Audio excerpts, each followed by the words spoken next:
He's set. He's with DoorDash. He's with Grubhub. That's where you can find him. Yeah, I've been making about $21 an hour at that recently. So I figure if I work 14 hours a week, that should be enough for the family. Yeah, starting tomorrow. Look, his kids are small. There's a solution. They're small. They don't eat a lot. They don't need a lot. You got kid. Oh, okay. Listen, I say go OnlyFans. Bypass all the other nonsense and go to OnlyFans.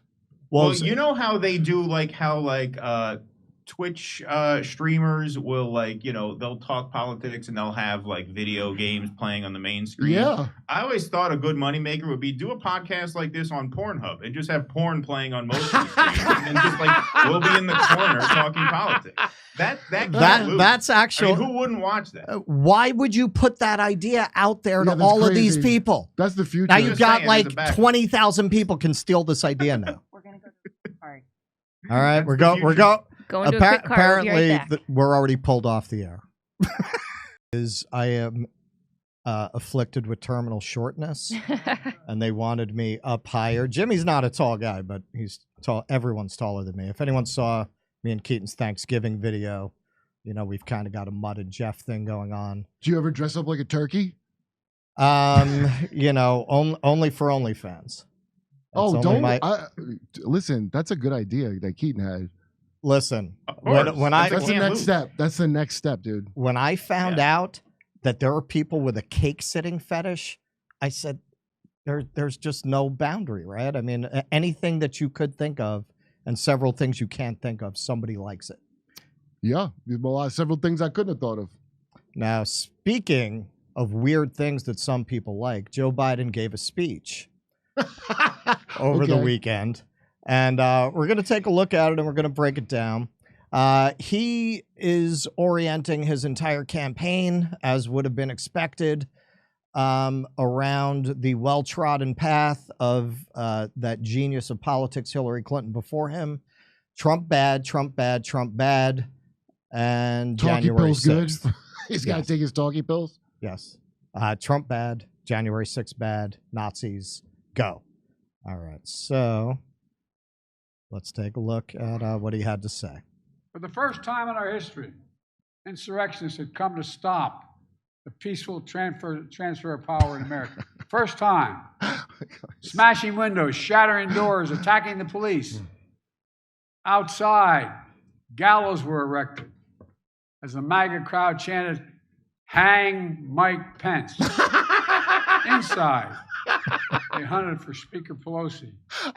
The House was chanting as they marched through and smashed windows. Where's Nancy? Over 140 police officers were injured. Jill and I attended the funeral of police officers who died as a result of the events of that day. What did you just say? Okay, yeah. So he says that he attended the funerals of police officers who died as a result of the events of that day. Okay, so he's not doing the fake one where they said he got beat to death because of suicide. Well, he's being cute about it. He's being cute about it. He's saying, well, they died as a result of that because 2 officers did delete themselves. Yeah, right. So he's playing it. So Keaton, what did you think about that line? Yeah, well, I mean, look, it's just obscuring the truth of what happened. I remember while I was watching January 6th go down, I was having a great time watching the events unfold. It was a really fun-filled afternoon of action. Better TV than whatever was on at the time. During COVID lockdowns, it was like bar rescue reruns, and so January 6th was great compared to that. And so I was having a great time, and then I heard on the news that a woman had died, and I'm like, oh no, that really puts a damper on it. Like, that really took all the fun out of January 6th, when we found out that a woman had died, because the assumption was, and based on the coverage, we were made to believe that the rioters had killed someone. Right. Yeah. Turns out the woman who they were talking about was Ashley Babbitt, who was gunned down by a cop inside of the Capitol. Then they tried to make it sound like cops were killed. Then we found out cops were not killed, and that cops died the next day. Right? There was one cop who I think died either the next day or the day died after. The next day. We're gonna get into that. But wait, he goes, okay, this sounds really serious that 2 cops died as a result of this. Why do you need to pad those charges with they were shouting "Hang Mike Pence"? Because I gotta say, I never felt That's so not sympathetic. even what they were shouting. They were shouting Mike Pence is hung. They because Well, they were only They're fans. But members, the way yeah. he said it, I'm like I could possibly give it. Who gives a shit about Mike Pence? Certainly no Democrat and no Republican. Well, apparently not the people at the Capitol on that day. So this is also a distortion of events. So it is not that there was no rioting. It's not that there was no vandalism, but there was also a kind of a guided tour going on. First time in history. Very strange because I'm a tour guide. Keaton's a tour guide. And we know tour guiding when we see tour guiding, and this does not look like fighting off an angry crowd. Right. This is more what you do when you're guiding a tour group. This is what you do when you have 50 kids from Sheboygan who are coming to play the Thanksgiving Day parade. I was about to say, I've had school groups from Kentucky that were more unruly than that, walking them around Radio City Music Hall. Yeah, so that's not really consistent with this story that he's telling of desperate fighting for life and limb. These cops, it's almost like some of the cops were in on it, but we are told that You're cherry picking. we're told that the Capitol Police is safe and effective, and we have no reason to doubt that. All right, so let's see what else our illustrious leader had to tell us. He had one act left. One desperate act available to him. The violence of January the 6th. And since that day, more than 1,200 people have been charged for their assault on the Capitol. Nearly 900 of them have been convicted or pled guilty. Collectively to date, they have been sentenced to more than 840 years in prison. Wow. Doesn't that speak to what a fascist you are? Well, it's also not consistent. What did they give the QAnon shaman? 42 months? They gave him 42 months? It was 48, something like that. Was it 48? Let him out. 48 months. But you know who only got 6 months? This guy. We are going to the Capitol. This is you probably heard of him. There's a fella named Ray Epps. And wow. You would think they would have thrown the book at this guy, right? Look at him. No, when we go in, Are we going to get arrested if we go up there? Look at him. He's telling people to come in right on camera. We've got him there at the front, breaking through the barricades. Look at him. Look at him egging people on, stirring up the crowd. Look at this. Oh, I think he was telling them to cooperate. Look at him running up the stairs in his military fatigues. Wow, did they throw the book at that guy? Well, he was trying to calm things down, I believe is what And and also he cooperated with the police. Oh, so both before and after the event. There's a misinterpretation. Did that look like calming things down to you, Keaton? No, well, he flies his cronies out to Ray Epstein's island. He has an island that he flies people out to. I want to see who's on the Ray Epstein list, because that might answer a lot of questions as to why he only got 6 months. As I understand, there's a list of people associated with Ray Epstein that's not public yet. But I think once we find that out, that'll answer a lot of questions, tie up a lot of loose ends. Because you're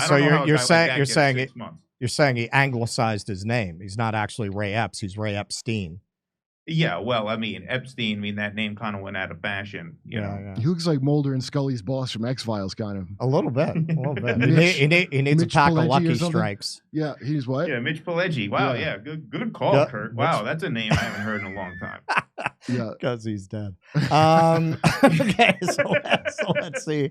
The smoking man is dead. All right, so let's see what else he has to say. It's coming from a president who called, when he visited cemeteries, called dead soldiers suckers. Wow, he pulled that out. Remember that? No, wait. He goes full Clint right there. He goes full Clint Eastwood. Soldiers, suckers, and losers. Remember that? Oh, God damn it. You remember he called them You know suckers? what is something funny? I know a guy whose brother... You feel lucky, Trump? Sometimes I'm really happy. The Irish can't be seen. What? It was right around the time He's glad his Irish can't be seen because he's going to Gonna fuck Trump up, he's saying. Dare he? Crack a beer bottle over his head, beat his wife. With former aides, Trump plans to invoke the Insurrection Act, which will allow him to deploy, which is not allowed to do in our circumstances, allow him to deploy U.S. military forces on the streets of America. He said it. He calls those who oppose him vermin. He talks about the blood of America as being poisoned, echoing the same exact language used in Nazi Germany.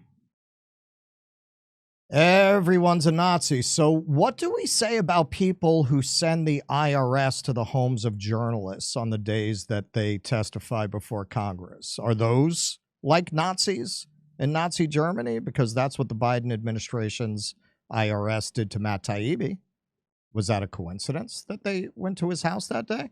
Isn't this the same? Or what about presidents who, fight in court for their right to strong-arm social media companies into censoring online speech? That sounds like a trademark of fascism. That sounds like an element of fascism, as friend of show Cornel West would say. No, it's not. They're just look. You have to defend. You have to defend democracy and journalism with these things. Well, it's like the famous My Lai massacre. We had to destroy the village in order to save it. For Joe Biden, America is My Lai, and he has to destroy it in order to save it. They have to destroy democracy to save democracy. They have to take away your freedom of speech to preserve your freedom of speech. Apparently, none of these people have read Orwell. No, they read it, but they were like, "This is like great ideas." Yeah, it's a user's manual. The thing about that fake thing that Trump supposedly called veterans suckers, which I think is like an intelligence community person said, blah blah. It's like fake completely, but it just makes me laugh every time I hear. Cause I didn't think I'd ever hear that again. That canard. And he does a lot of those. He does a lot of those. Yeah, I'm surprised he didn't start talking about the Russian bounties on soldiers. Oh, well, I met a guy not too long ago whose brother lost both his legs guarding a poppy field in Afghanistan for a pedophile, because that's who we fought with, as you know, the Northern Alliance. I was thinking, like, he said about dead guys, a lot of living people who feel like that. Okay. All right. So moving along. All right. So Joe Biden tried to stir up that old President Bartlett magic for all the morons who thought West Wing was inspiring, and tries to bring us back to that Reagan-esque magic of our shining city on a hill of a country. We look in the mirror and ultimately never pretend we're something we're not. That's what great nations do. What? We're a great nation. We're the greatest nation on the face of the earth. We really are.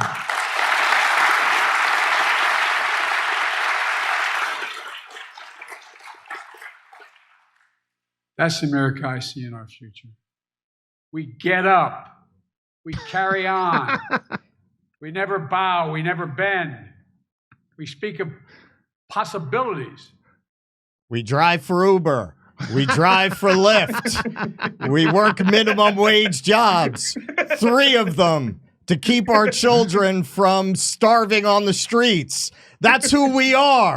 We're America, damn it. We don't need health care. We have duct tape. Not carnage.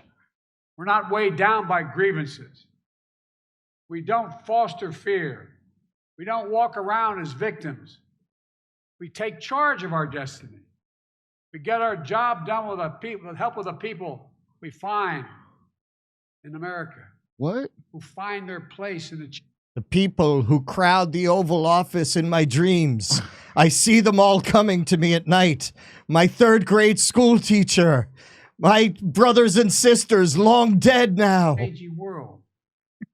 And dream and build a future that not only they, but all people deserve a shot at. Yeah. Remember when his dad's kibbutz was destroyed 65 years after October 7th? You know what I think he's thinking of? He's thinking of the time that he went to see Nelson Mandela.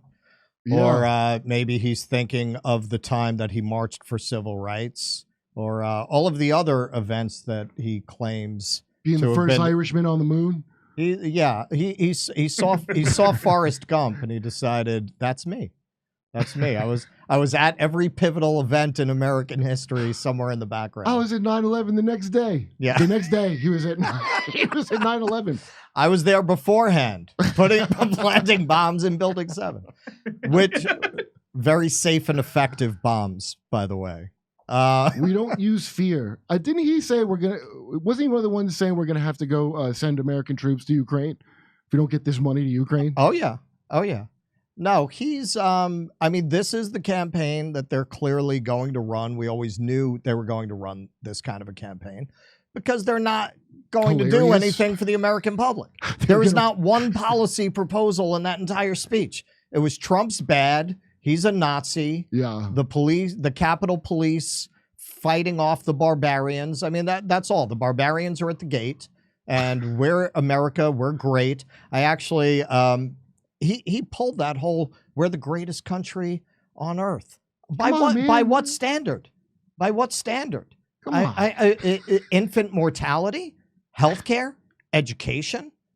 By what standard are we the wealth inequality? By He might what have standard plagiarized it are we from the an- greatest country on earth at this point? He might have plagiarized it from an actual fascist. He Yeah. does that a lot. He might be saying an actual. I mean, Mussolini had panache. I'll give him that. I'll give him that. But Franco, though, Franco was, I think, the smartest of his generation of fascists. Why? He died of old age. Oh yeah, I guess you're right. You know, he died, nobody hung him from a lamppost. He didn't have to eat a bullet in a bunker. Because when Hitler came to him to be an ally, Yeah. like, you know, I admire what you're doing, but I got my own thing going on over here. So good luck with that. And he stayed out of it. Oh, that's why it's always kind of weird and separate in the movies. He from stayed every out other- of it. He was like, he saw Yeah. where that was going. He was like, no, I'm just gonna beat up on my own people. You go deal with those crazy Russians. Good luck. Good luck invading them. Yeah. Maybe read some Napoleonic history, idiot. Keaton, you got anything?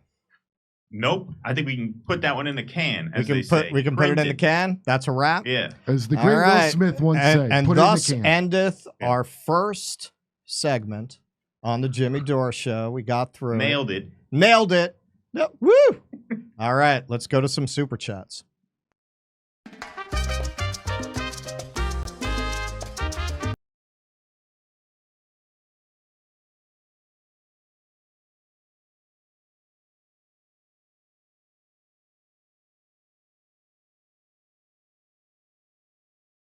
Hey, thanks for checking out our YouTube channel. Subscribe by clicking on that button down there for more AM Joy and the rest of MSNBC. And click on any of the videos right here to watch the latest interviews and highlights. And you can get more videos from MSNBC for free every day with our newsletters. Just visit